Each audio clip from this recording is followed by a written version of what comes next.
বাংলাদেশে সর্বপ্রথম আন্তর্জাতিক কেরাত সম্মেলন কবে অনুষ্ঠিত হয়? ক 1966, খ 1967, গ 1969, খ 1972। খ 1967 সালে। 1967 সালে প্রথম বাংলাদেশের তৎকালীন পূর্ব পাকিস্তান এবং পশ্চিম পাকিস্তান মিলে এই সম্মেলন অনুষ্ঠিত হয়েছিল।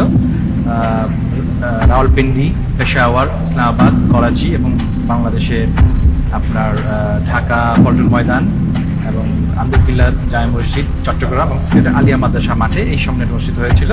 এতে 19টি দেশের কারি সাহেবরা তখন এসেছিলেন। তার মধ্যে শেখ আব্দুল সামাদ এসেছিলেন, শেখ মোহাম্মদ খালিদ আল হোসারি এসেছিলেন। এই প্রোগ্রামটির অর্গানাইজারদের মধ্যে আমার ফাদার কারি ইউসুফ সাহেব রহমতুল্লাহ তিনি একজন ছিলেন। তিনি ছিলেন এবং পাকিস্তানের তাহলে লক করে দিচ্ছি খ। লক করে দেওয়া হোক খ।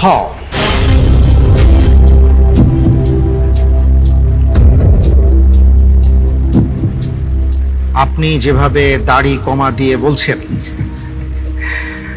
আপনার উত্তরটি সঠিক হয়েছে। আলহামদুলিল্লাহ, আলহামদুলিল্লাহ। জি।